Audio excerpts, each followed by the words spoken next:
Welcome, Nick. Welcome to the show. It's a pleasure having you. Thanks for inviting me on, AB. I appreciate it. Absolutely, absolutely. So, could you just give us a little bit background about where you're from? I know you worked in Australia for some time, and then now you've moved to New Zealand. So, could you just give us a little background about how you transitioned from an athlete to a strength and conditioning coach, and how was it for you to move from Australia to New Zealand? Awesome. Well, I started as a swimmer. That was my sport throughout school.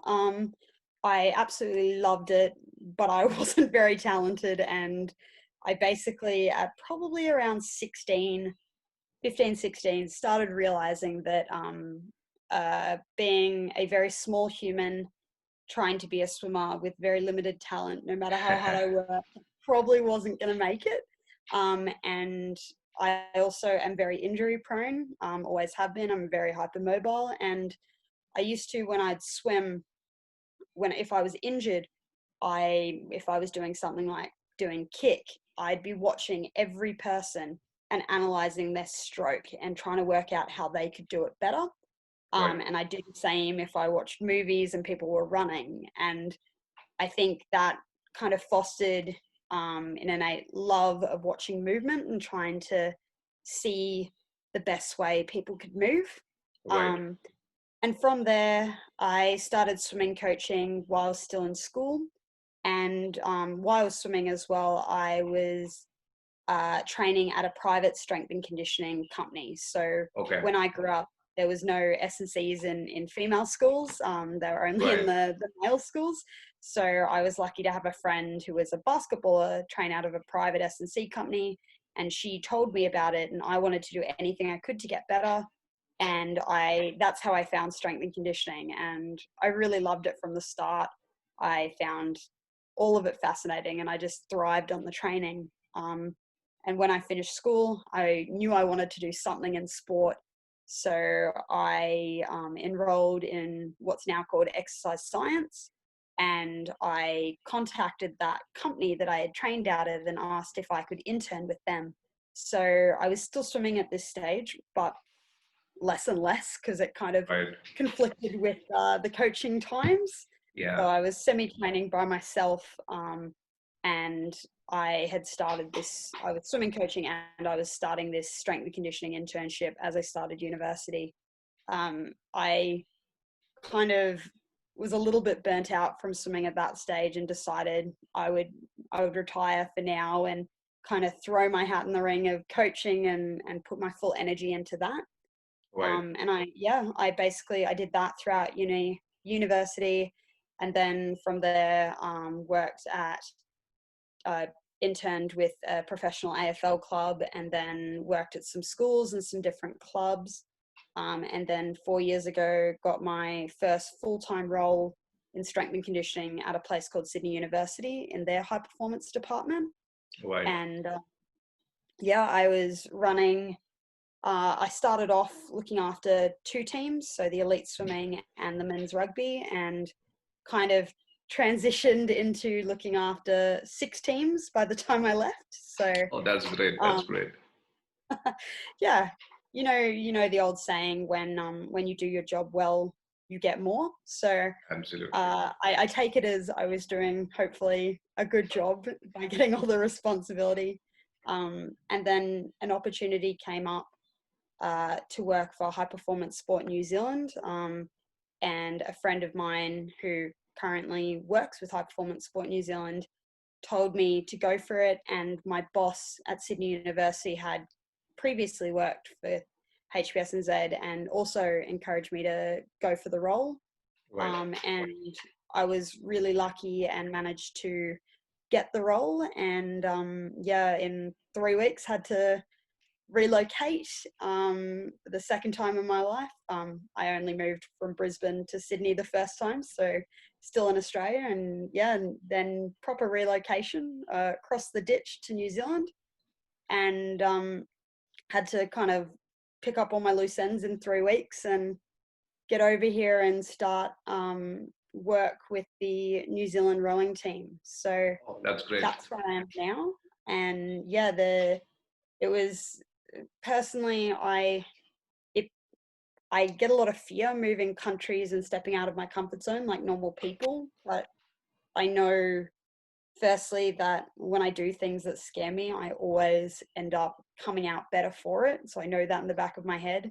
And two, it was just such a big opportunity going to working with the national team. And currently, as of the last World Championships, New Zealand rowing is the number one rowing country in the world. So Yeah, working with some unbelievable athletes.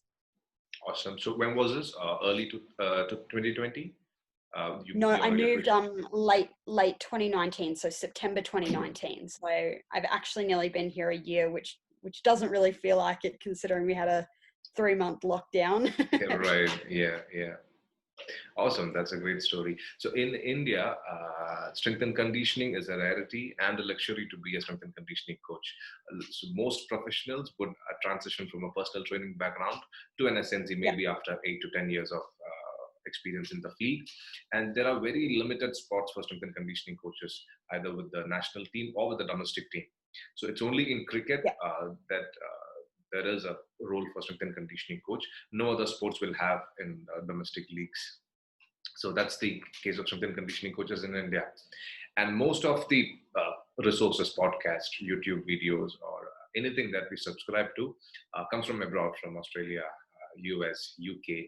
Uh, I felt, I mean, I consume a lot of content uh, in writing or video or whatever it is, but there was some sort of disconnect, and the flow of information couldn't be directly channeled to the Indian demographic. So I thought it's high time that we reach out to people abroad and then get their perspective about how things work out there. And most Indian SNCs would really like to know how things work outside. So I've been yeah. fortunate enough to work with 3 to 4 professionals from Scotland, UK, and Australia. But I would want to take it in a larger scale and help people understand how things are. And at a point, I understood that just consuming content is not enough. Probably it's time for me to put out content, that's worthy of my time, and I don't want to disappoint people by just posting random stuff on social media. And I I know don't think you. you disappoint anyone. I think you're doing So a great job. right.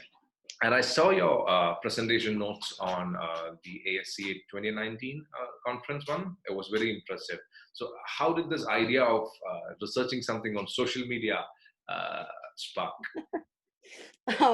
So it actually started being, I have, I believe, quite a severe case of imposter syndrome. I struggle.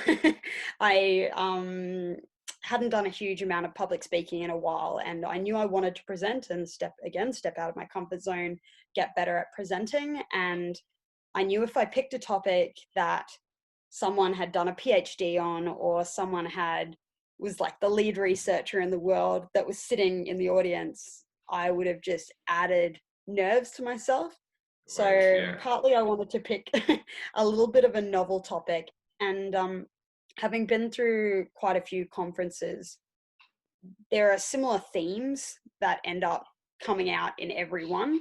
Absolutely. And I wanted to do something a little bit different, but hopefully that would take us forward. And I had been kind of watching and seeing how social media is used in the strength and conditioning world, really. And it's a very polarizing topic. Some people absolutely hate it, don't want to touch it. I think that's slowly being eliminated now that using the internet is kind of essential when we have to social distance. But Yeah. it was very much, some people thought it was going to destroy the industry, and then other people absolutely loved it. And then people again took it a little bit too far and would, anything they see on the internet is true, and they'll Yeah. follow it and they won't look at the context behind it.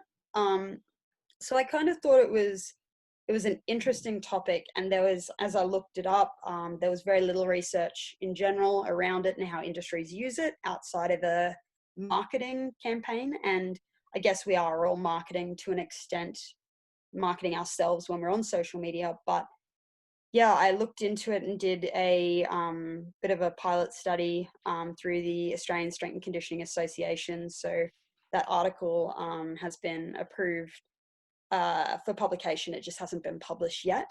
So it Great. should be out within the next couple of months, for anyone who follows the ASCA journal. Yeah. And I put it out hoping for around 30 to 50 people to fill out the questionnaire, which I wrote with one of my interns, Adriano, who was a really big help in the process. And we just wanted to see how people behaved. That was really the extent of it. And yeah, we found some really interesting things, that most people thought that social media could be used very positively, Yeah. but most people also think that our current usage of it was to attack and to demonize other people. So Yeah. our actions weren't really reflecting our intentions.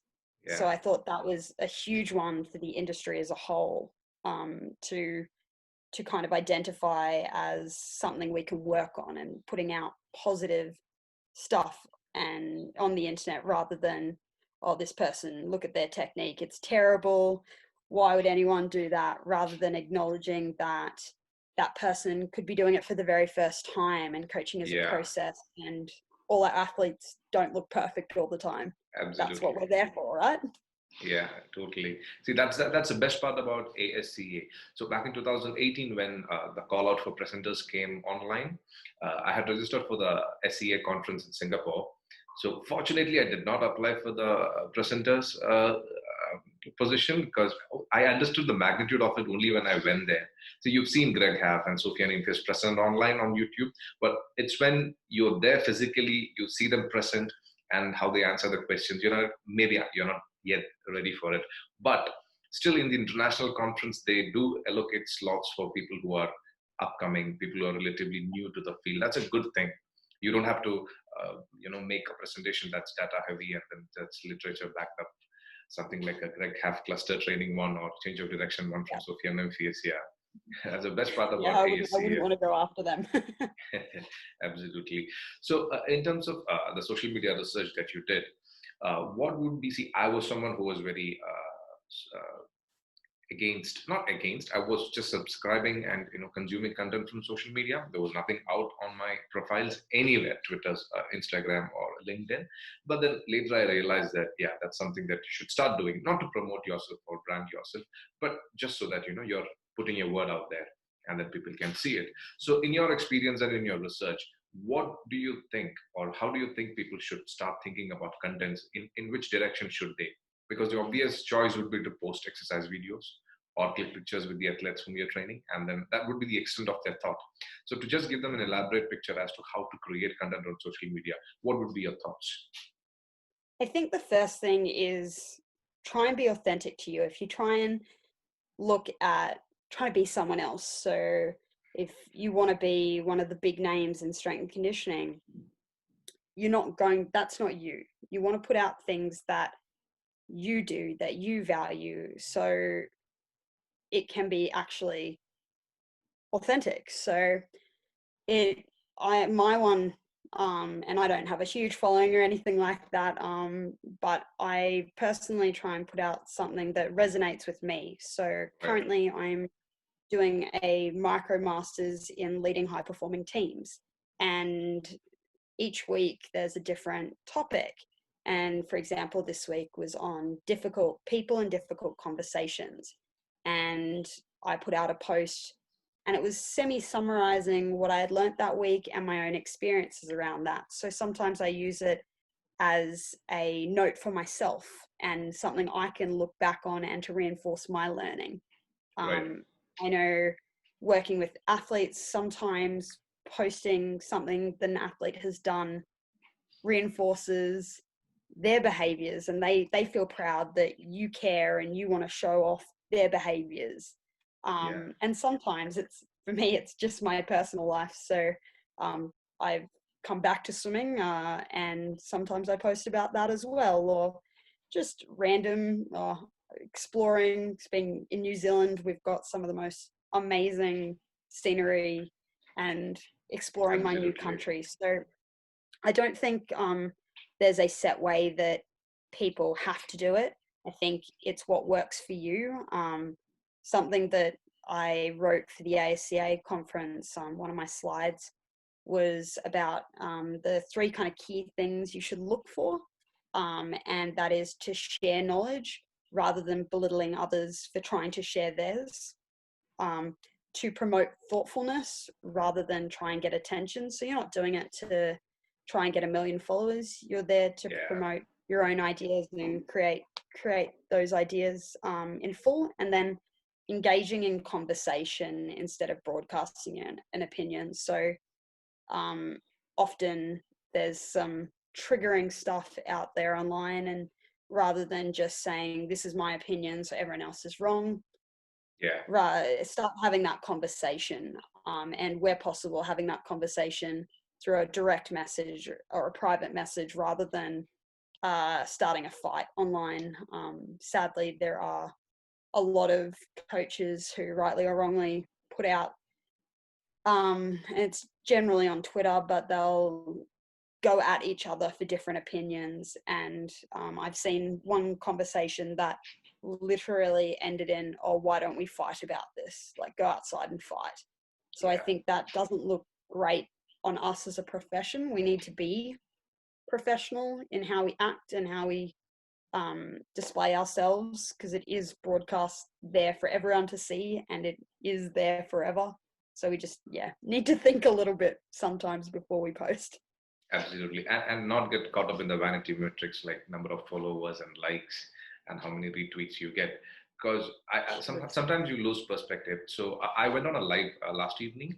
So I had an average view for about 45 viewers. And then I finished the live, I came out, and then a couple of my friends suggested that you probably should start thinking about optimizing it, outsourcing it to a marketing team so that you can get your followers up north of 1,000.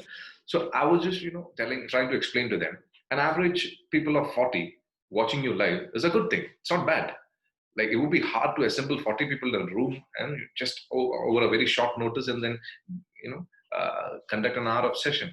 So sometimes people lose perspective. They look at people who've got 1 million followers and then they see the average number of views, which is about 10,000, 15,000. I mean, that's not going to happen initially. You just have to build your way up organically is what I think. And again, at the end of the day, if you connect your message with even one person and they find value in it and grow from it, that's great. That's added value into the world. It doesn't have to be 1 million people. It's just about trying to do better and put yourself out there, I guess. Absolutely. Taking a hard right from this chat, how was it for you when you transitioned from Sydney Uni? Is that what you call? Because everywhere it's called differently.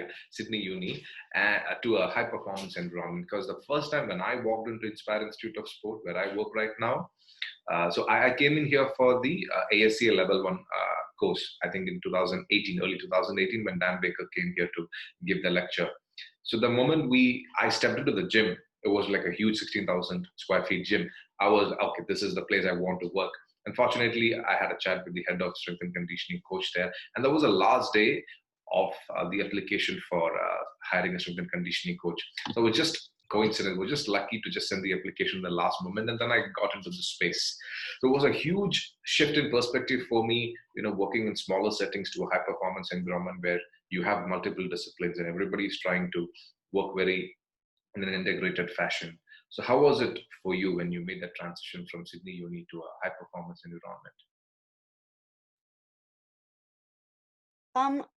Sydney Uni thankfully was quite high performance in a lot of ways, and my boss Sam Pervin at Sydney Uni was a very experienced coach and set up a lot of systems that made our lives a lot easier. The main challenge was in some sports, not all, some were very high level coaches, but some of the coaches and some of the people we dealt with weren't necessarily high performance. They were development coaches and they didn't necessarily want that to either be their career or they didn't want their life to revolve around it, I guess. And for me, I have quite high expectations, and I believe I need to make sure I don't push my expectations onto others all the time. So making sure that just because they didn't do what I thought they should be doing, it doesn't mean they weren't doing a bad job. But that was a challenge for me at Sydney Uni, making sure that, yeah, if I thought it should be done like a professional environment, and at times we weren't able to meet that. Whereas it is very, very, very professional in high performance sport. As I said, we're current number one team in the world, and making sure that I align with the values and the mission that we have, and the purpose that both High Performance Sport New Zealand and also Rowing New Zealand have, is really important. And doing my best to support both the team and the athletes is really, really essential. And just a different level of focus on every single point. Like every single program you look at and go, is this going to give them enough that they will win that gold at the Olympics? Is it going to make them improve? So it's just a lot more focused. And again, working with 6 teams versus working with one, it's just that higher level of work needed to make sure that the program really is the best it can possibly be. Absolutely. Right. Could you also explain a little bit about the Women in Sport initiative that you're a part of? Yeah, absolutely. So uh, I think it was 2.5 years ago now, 3 of us, myself, Kelly Bean, and Donna Miller, all met up, and we decided that we wanted to form a bit of a collective. And we've had a lot of names. We started as Women in Strength and Conditioning Sydney. We're now Women in Sport. So it's come a long way, and basically we've been a bit more focused in the last probably 6 months on where our goals and values. It started as just more, we wanted to promote different women in sport, both female athletes and female strength and conditioning, and different support staff and coaches. And we were more just promoting that and trying to help out with the opportunities and network. We then progressed, and we're now doing monthly forums for any females. So we have women across the world, which is really cool. We have a couple that got up at 1 a.m. from America to join us last time, which was cool. And basically the the forum is one, to create a network and a community. Often as female coaches, especially when I started, there would be, I think at my first conference, out of probably 1,000 people, maybe 30 were female. So very, very few, which on the plus side, you never had to wait in line for the toilet, which is, I think, the first time ever as a female you in a big conference that you don't have to wait for the bathroom. But no, we're up. I think the ASCA is up to about 30-70 now with female members. However, they still, guys often have played sport together or went to school together, and they have this natural network that seems to happen. But in my experience, the females don't. They feel a bit more isolated. They don't feel like they have that community. And what we're trying to do is build that community, that safe network for them to build and grow, to discuss any challenges they're going through, whether it be just general challenges that aren't different from anyone else, to female challenges. So at the last forum, we had a big conversation. One of the members asked some of our older or members who had families, and asked they managed to have a family, and we had a big discussion around the challenges of maternity leave, and if you're running your own private business, what you should do to make sure your clients keep coming back. And yeah, we're just trying to build some awareness and grow that network in women in sport. And then we're currently starting to look at creating some courses around it on the general things that women either don't naturally do well. So we often have poor promoting of ourselves. We have bad self-promotion, and just some of the challenges that women often face. So using these courses to build up our abilities in a way that is seen as stronger. So females, through research, often have higher emotional intelligence, but how to show that emotional intelligence without being seen as necessarily emotional or anything like that. So we can use our strengths to make ourselves basically sharpen the bow and make our strengths stronger and our weaknesses up to an acceptable level. Right, absolutely. So, back in Australia, in the pro leagues or rugby or AFL, are there female strength and conditioning coaches who are currently employed, or is it purely a male dominant territory? So as far as I understand, there is two females currently working in men's pro sport in Australia. One is an assistant strength and conditioning coach and a PhD, which is how she got into the role, which is awesome. That's a really good opportunity to embed yourself in the team.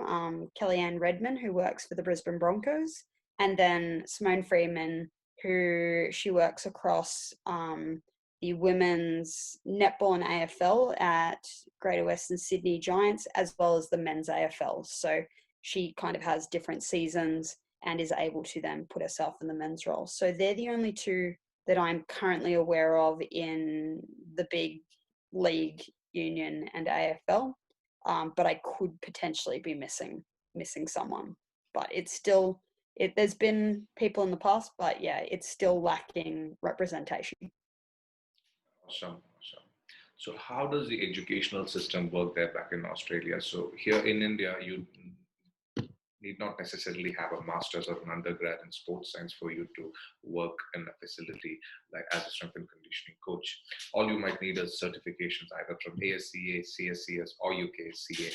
That would be the extent of it. But I understand people go through a structured formal educational process before they even start coaching. So how does the system work back in Australia, and is it different to New Zealand, where you are right now? So So there are quite big differences between New Zealand and Australia on this. So Australia, uh, most people, at least nowadays, to get a job strength and conditioning, you would have to have done your undergraduate degree. If you don't have an undergraduate degree in strength and conditioning, you will have needed to do a master's. And then generally, if you don't have the ASCA level 2, it's very, very difficult for you to get a role. Right. There are lower roles sometimes that allow different things, but usually, and it's becoming a requirement from the government in most roles, they're the minimum. You need to have an undergrad and you need to have done your ASCA level 2. However, at the end of the day, to get a role, the biggest thing is having experience, which is always that double-edged sword. How do you get experience without experience? But Yeah. that's they're the main requirements. It is building. There are so many people now who have done their masters that it is more common for people to have done their masters. It's usually put down as a desirable quality. However, people will still get their role if their experience is higher. So their experience is still more important than having a master's degree. Whereas in New Zealand, if they have only just started, so we've just started a new qualification, which is purely for New Zealand. So at this stage, there's no policy that you have to have a strength and conditioning accreditation. Right. So you don't have to have ASCA or anything like that. However, we're starting our own one, our New Zealand Strength and Conditioning Association. And this one is designed basically to the requirements of New Zealand. So New Zealand is a very small place. We know most of the S&Cs here. The ASCA course is brilliant. I'm still going to continue my membership with them. However, being out of the country, it is more challenging to keep our accreditation than it is when you're in Australia. So that was a big challenge for a lot of people. And for me, if I ever go back to Australia, I need to keep it relevant. But if you're never looking to move, if you want to stay in New Zealand, it was all too hard for some. So we've started our own accreditation. It's in the forming phases at the moment. But to get a job over here, if you don't have a master's, you're pretty much not going to get a look in. Right. So even our interns mostly have done a master's degree. So it is very education focused. I think that's something that needs to build. So I work with some of the most brilliant people, and the people I work with, lucky, are very good at the practical element as well. But the people coming through, that's something that they really struggle with, is the actual face-to-face coaching. There's not as many who have done, like you said, a personal training, some training work. So they've actually got the ability to communicate, to coach, to cue. So yeah, they generally have the education side. They can tell you all about cluster sets. They can tell you, they could probably recite the Krebs cycle, but can they actually work with another human and get that interpersonal communication side well? So that's kind of where we need to move forward as a country in New Zealand. Right. And I think people undervalue the importance of networking. They either put too much weight on the educational side of things, or they capitalize on their coaching experience. But people don't understand that networking also plays a huge role in acquiring positions in the organizations that you want to work. So, in your experience, what do you think the role network has played in your career? I totally believe in networking. I do find this, I swear I must be one of the only people who have got their role. For Sydney Uni, I didn't know one person on that panel. I knew nothing about Sydney Uni, and to get their first full-time role with having no connection at all, I think is incredibly rare. So I'm still unsure how I pulled that off. And then with my current role, I didn't know anyone on the committee. I did have a friend who worked over here, and my boss previously worked over here, but I didn't actually know anyone myself. So that was another one where I managed to do okay, thankfully, in the interview. However, I truly do believe in networking. And I don't necessarily believe in it for a selfish reason of, I want to know this person because they're higher than me and they can get me where I want to go. I want to meet as many people in the field as possible, because we all have our own unique views and our own unique way of seeing the world. And the more people you talk to and meet and understand, I think that grows your world, that grows your understanding, and it makes you a better person and a better coach. I like people most of the time. Right. And I like talking. And so at the conference, a mentor of mine when I was younger, Grant Jenkins, who's a very well-known coach in Australia, he gave me some recommendations at my first conference, and that was to not just hang around the people you know.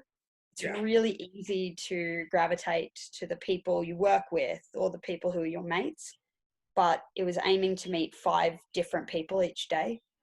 And it didn't matter if they were, I guess, in a higher position than you or a lower position. You can always learn off anyone. And it's funny now, I'm seen as knowing many people in the industry, and I think that's just, I'm willing to talk to anyone no matter who they are and what their position. And I get teased by one of my colleagues who he believes he hasn't done much networking, and I'll always ask him, oh, do you know this person? He's like, how do you know all these people? You network so well. Right. But I think it's just my natural extrovert nature. I like talking to people, and I like doing professional development. And I was very lucky at Sydney Uni. We hosted a lot of professional development, and I was able to meet so many different people and able to host some of them. So that also expanded my network, which was really cool. It does also help when you've lived in 2 different countries and multiple states in Australia. that you end up forming a few more networks than if you've maybe lived in that one place. It's easier to just stay with the people you know from that place rather than multiple. Absolutely, absolutely. And how does the internship structure work out there? Because in India, it's relatively a new concept to have internships within strength and conditioning field. So how does the internship structure work out there? um Again, semi different in Australia and New Zealand. We were very lucky in Sydney. We had a connection with Bath University over in England. And each year, as part of the Bath University degree, we would have 2 interns or 3 interns come across, and they would do 10 months full time with us, unpaid. However, we were lucky that we could send them to the conference, put them in flights and accommodation, and get the value out of the conference. So they were able to get a really good experience and see what it's like, and get so much knowledge from their first ever conference. So they were always invaluable having the extra hands on deck, and we were really lucky at Sydney Uni. We had a lot of elite athletes, but we also had a lot of developing athletes, and we were able to allow our interns to actually coach and program. Right. So a lot of the time, and I was like this when I did my internship at the Brisbane Lions, I coached a lot, but I didn't program. And that was a really big gap for me at that time. Right. And I wasn't able to make my own mistakes. And because of that, I wasn't going to get many roles. Like, I struggled to get roles after I had finished. Whereas our interns at Sydney Uni were able to make mistakes, write their own programs, and get that feedback in a safe space where they weren't working with people who they could potentially break. And that's very challenging when the player's worth a lot of money. You don't want to hurt someone who's worth hundreds and thousands or millions of dollars. It's definitely a challenge. So that's one of the hard things. I'm mentoring an intern over here. So she's helping me with our development rowers, Lexi, and it's a real challenge because at the moment with COVID, we know that there's not going to be an opportunity to give her a role unless someone leaves. There's not Right. money in the budget to add an extra person. So I think that's a real challenge with the internship process in general. If you know there's going to be nothing at the end of it, it feels like you're making someone do free labor. But at the end of the day, if you're properly mentoring them, if you are helping them to get better, they will see value in it. However, if you're just getting them to fill up drink bottles or take RPEs, they may not be getting that value. So really I believe when working with interns, if you're not giving value back to them as well, if you're just seeing them as labor, you maybe need to recalibrate your thinking, because they should be able to help you as well. And the other great thing about interns is they're either currently in their degree or just coming out. So Right. they usually have an absolute thirst for knowledge, but they've also been learning the most up-to-date stuff at uni. Right. So they can teach you a lot as well. And as I get older, uh, they're much better at the technology side usually as well. So give Yeah. them the Excel spreadsheets and the GPS and but no, that's it does the internship process does work differently at every workplace, but I think as long as you're letting them have some form of value add and you're able to also give them some value back, I think the intern process can be hugely invaluable. Right. A couple of challenges we face in India are one, we don't have many universities who offer postgrad degrees in sports science and exercise science. Two, the coaching element of it is completely missing when you're going through a postgraduate program or an undergrad program. So people who Yep. come out of it and then look for internships, when you hire them as an intern, first day you give them an objective to administer a warm-up session, they completely blank out. So is that the case back there? I'm assuming it's not, because I'm sure there will be a coaching element attached to the postgrad programs. or am I? How does it work? Depends. So the postgrad programs are still often quite theoretical. Right. It really is a pick of the mix. Like some people, two interns, we had Adriano and Addie from Bath University. Uh, Adriano had done coaching experience. He'd worked with teams. He'd done some strength and conditioning already, and he was in his undergrad, so he was really easy to throw into things. Addie was hugely enthusiastic, had the makings of a really strong coach, but hadn't done as much coaching. So he was he'd done a bit of rugby coaching, but was quite green on the strength and conditioning side. Okay. So working out where the weaknesses are of the interns. But yeah, most of our interns actually had limited practical experience. So we kind of sometimes had to go back to the basics with them. But personally, the best advice I can give to people who are going through undergrad or postgrad is firstly, start training yourself, make some mistakes on yourself, especially if you don't have access to other people. Absolutely. And two, go out and volunteer. I learned more working with primary school, high school, really development level athletes. I've learned as much, if not more, from them as I have with elite athletes. And you're able to fail safely. You're not going to ruin someone's career, and it's fun. They don't mind if you stuff up. They're going to ask you the hard questions that you need to learn yourself and learn why you're doing everything. So Absolutely. yeah, I think the key things for people getting in the industry is, yeah, if you don't train yourself, learn what works for you, and also train anyone you can get your hands on. Just because they're not an athlete, could be a 70-year-old man or woman, you're still learning so much as a coach. It doesn't actually have to be an athlete. Once you get to work with athletes, that university, that theory side will come through, and you've got the practical element to actually apply it now. Absolutely, absolutely. So for you working in a high performance environment, generally the assumption for people who look up to you would be that you've made it. But professionally, we all know that that's not the case and that we always strive for more. So professionally, what's next for you? The next step I would like to take, I would love to progress myself into a lead role. So I'm currently leading the national team in the 23s and the pathway teams, and I'm assisting with the elite teams. I'd like to go into a lead role eventually. I think it would be stretching my capabilities and really putting a challenge on myself to make sure that I was as I can be as good as possible. But I think as a coach, I don't think there's ever really a stopping point, because there's always a different challenge. It may be working with a different sport, even the same sport, different people.